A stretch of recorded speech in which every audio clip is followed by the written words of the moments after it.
பாக்யலட்சுமி சீரியலை பொறுத்த வரைக்கும் இன்றைக்கெலாம் வந்து பார்த்திங்க அப்படின்னா பாக்யாவுடைய நடிப்பு திறமை, அதாவது பாக்யாவாக நடிக்கிறவங்களுடைய நடிப்பு திறமை தான் ஃபுல்லாக அவங்களுக்கு காட்டணும்னு முடிவு பண்ண ஒரு எபிசோடு. ஸோ அதுக்கு முன்னாடி பார்த்திங்க அப்படின்னா குடும்பமாக எல்லாரும் சேர்ந்து சந்தோஷமாக இருக்கிறத பார்த்து நமக்கு வலியும் வேதனையுமா இருக்கே அப்படின்னு நிற்கிறாரு கோபி. ஏன்னா கோபியை மேலே போய் அவங்க அம்மா கிட்ட பேசினாலும் என்ன இப்போ இப்படியே பாவமாக பேசினா இவனை ஏற்றுப்போன்னு நினைக்கிறானா அப்படிங்கும் போதே இந்த பக்கம் இவரும் கோவப்படுறாரு. ராமமூர்த்தி என்னடா நாங்கள் ஒரு தடவை ஏமாறுவோம், 2 தடவை ஏமாறுவோம்டா, ஏமாந்துட்டே இருப்போம்மா, நீ யாரா எங்களுக்கு, முதல்ல இறங்கி வெள்ளப்படா, சும்மா இங்கேயே நின்றுட்டு வெள்ளப்படா அப்படின்னு அடித்து துரத்தாத குறையாக பேச நான் அவங்க பிள்ளைப்பா என்ன இருந்தாலும் அவங்க பையன்ப்பா அப்படின்னா அதெல்லாம் கிடையாது, அதெல்லாம் என்றைக்கோ முடிஞ்சு போன கதையை இங்கே பேசிகிட்டு இருக்காது அப்படின்னு துரத்தி விட்டுறாங்க. துரத்தி விட்டதுக்கப்புறமா எல்லாரும் ஃபேமிலியாக உட்காந்து கிக்கி பிக்கின்னு சிரித்து பேசிக்கிட்டு இருக்காங்க. இதுக்கு நடுவில் கோபி என்ன முடிவு பண்ணுறாருன்னா என்ன இருந்தாலும் என் பிள்ளைங்களையும் என் அம்மா அப்பாவையும் என்கிட்ட யாரும் பிரிக்க முடியாதுங்கிறாரு. யாரும் பிரிக்கலைங்க, நீங்களே தான் பிரிச்சுக்கிட்டீங்க, நீங்களே தான் எல்லா கேவலமான காரியத்தையும் பண்ணீங்க. இதில் இனியா வேறு ஊரை விட்டு ஓடி போக பிளான் பண்ணாங்க, தன்னோட உயிரையே எடுத்துக்கிற அளவுக்குலாம் முடிவு பண்ணாங்கங்கிறத தெரிஞ்சதுக்கு பிறகு அந்த விஷயத்த இனியாமா கிட்ட பேசணும். அங்கே போய் பார்த்தா அங்கே போய் எல்லாரும் சிரித்து பேசிக்கிட்டு இருக்காங்க. ஒருத்தர் பேசிக்கிட்டு இருக்கிறத பார்த்து இப்போ போனால் நம்ம தான் ஏதோ சந்தோஷத்தை கெடுக்கிறாங்க, வானுங்க போகாமலும் இருக்க முடியல அப்படின்னு யோசிச்சுட்டு இருக்கும் பொழுது கரெக்டாக அப்போ பார்த்திங்கன்னா டைமை பார்க்குறாரு எழில். அப்போ எழில் கிளம்பணும்னு நினைக்கிறாருங்கிறத முடிவு பண்ணிட்டு இங்கேயே ரொம்ப நேரம் இருந்தால் டக்குன்னு ஏதாச்சும் சொல்லிடுவாங்க அப்படிங்கிறதுனால யோசிக்கிறாங்க. பாக்கியா யோசிக்கும் பொழுது எழில் தாத்தாங்கிறாரு. டக்குன்னு பேச்சை மாற்றி என்ன சொல்லிடுறாங்க பாக்கியா அப்படின்னா எல்லோரும் சாப்பாடு ஏற்பாடு பண்ணியிருக்கோம், சாப்பிட்டு அதுக்கப்புறமா வீட்டுக்கு கிளம்பலாம் அப்படின்றாங்க. ஸோ புரிஞ்சிருச்சு எழிலுக்கும். ஸோ சாப்பாடை எடுத்து வரலாங்கும் போதே இனியா என்ன சொல்கிறாங்கன்னா தாத்தா சாப்பாடை கையில் உருண்டை பிடிச்சி கொடுக்கணும் அப்படிங்கிறாங்க. அதெல்லாம் கரண்ட் இல்லாத போது பண்ணுறது அப்படின்னா இப்போ இருந்தாலும் பரவாயில்ல, இப்பயும் பண்ணலாம் அப்படின்னா சரி ஓகே அப்படின்னு ஃபேமிலி முடிவு பண்ணுறாங்க. முடிவு பண்ணுற அதே நேரத்தில் இப்போ என்ன பண்ணுறாரு கோபி அப்படின்னா பாக்கியாவை ஃபாலோ பண்ணிட்டு போய் நிறுத்தி இப்போ சந்தோஷமாக குழுன்னு ஏசியில் உட்காந்துருக்க மாதிரி இருக்கான்.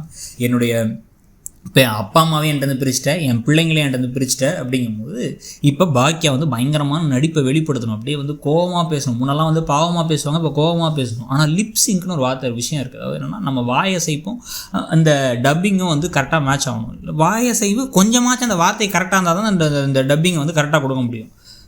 பேசுகிறது ஒன்றா இருக்குது, இந்த பக்கம் வாயசைவு ஒன்றா இருக்குது. இதில் கோபமான எக்ஸ்பிரஷனை பார்த்தா இதுக்கு நம்ம கோபம் நினச்சிக்கிறதா என்ன நினச்சிக்கிறது நமக்கே ஒன்றும் புரியலங்கிற மாதிரி பலவிதமான குழப்பங்கள் இன்றைக்கி எபிசோடில் இருந்த நடிப்பெல்லாம் பார்த்திங்கன்னா இந்த பக்கம் கோபி அப்படியே பயங்கரமாக குணச்சித்திரத்தை வெளிப்படுத்திகிட்டு இருக்காரு. வருத்தப்படுறாரு, சோகப்படுறாரு, இந்த இன்னொரு பக்கம் கோவப்படுறாரு, அப்படியே சைக்கோ மோடுக்கு போகிறாரு அப்படின்னு பல விஷயங்கள் அவர் பண்ணிகிட்டு இருக்காரு. இது எல்லாத்துக்கும் நடுவில் ஒன்று இந்த பேச்சு இந்த விஷயம்லாம் நடந்துகிட்டு இருக்கும்போது என்ன நடக்குதுன்னு பார்த்திங்கன்னா பாக்கியா ஸ்ட்ராங்காக சொல்லிடுறாங்க, நான் மனசாட்சிக்கு உட்பட்டு தான் நடக்கிறேன், யாரை விட்டு பிரிக்கிறதுக்காக நான் பண்ணலை, இது எல்லாமே உங்களுக்கு நீங்களே எழுதுக்கிட்டது. என்றைக்குமே கடைசி வரைக்கும் மற்றவங்க மேலே குறை சொல்லிவிட்டு நம்ம மேலே தப்பு இருக்குங்கிற விஷயத்தை நம்ம ஏற்றுக்காமலே இருந்தோம் அப்படின்னா இப்போ கூட இருக்கவங்களும் விட்டு போயிடுவாங்கிறாங்க.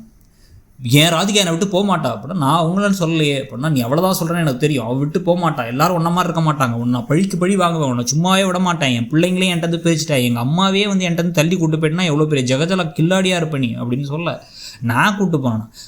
சொல்ல கேட்காம வீட்டுக்கு கூப்பிட்டு போய் நான் திருப்பி சொன்னேன், அத்தை அந்த மாதிரிலாம் பண்ணியிருக்க மாட்டாங்கட்டு, அதையும் கேட்காம அவங்க மேலே கேஸ் கொடுத்து கடைசியில் கோர்ட்டு நிற்க வச்சு அழகழிக்க வச்சுன்னு எல்லா விஷயத்தையும் செஞ்சது நீங்கள் தானே, இன்னொரு தடவை இப்படி நான் தான் உங்களை பாவம் பார்த்தா ஒரு ஓரமாக நின்று வேடிக்கை பார்த்துக்கணும்னு விட்டேன் அவ்வளோ அப்படின்னு சொல்லிட்டு கோவமாக கிளம்பி போயிடுறாங்க.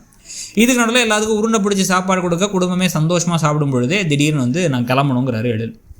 வேணாண்டா அப்படின்னா இல்லை நான் கிளம்பி தான் ஆகணுங்கும் போதே ஒரு நிமிஷம் உட்காருங்கன்னு தாத்தா தனியாக கூப்பிட்டு போயிட்டு நீ இல்லாமல் அந்த வீட்டில் இருக்க எங்களுக்கு கஷ்டமாக இருக்குது, ஆனால் நீ சாதிக்கணும்னு முடிவு பண்ணிட்ட, தனியாக இருக்கணும்னு முடிவு பண்ணிட்டது எனக்கு புரியுது, நிலாவை நான் மிஸ் பண்ணுறேன், அமிர்தா ரொம்ப நல்ல பொண்ணு, அவளை பார்த்துக்கோ, உங்கள் அம்மா தான் நீ வருவேன்னு ஒரு ஸ்ட்ராங்காக நினச்சிட்டு இருந்தா, அதே மாதிரி நீ வந்துட்ட, உன் பாட்டி உன் மேலே பாசம் வச்சிருக்கா, அவ்வளோ அழுதுகிட்டு இருக்கா, அவளை எதுவும் தப்பாக நினச்சிடாத, செடியன்லேருந்து ஆரம்பித்து ஜெனி வரைக்கும் இனியா வரைக்கும் எல்லாம் உன்னை அவ்வளோ மிஸ் பண்ணுறோம், சீக்கிரமாக நீ நினச்சதை சாதிச்சுட்டு வா வீட்டுக்கு அப்படிங்கிறாரு.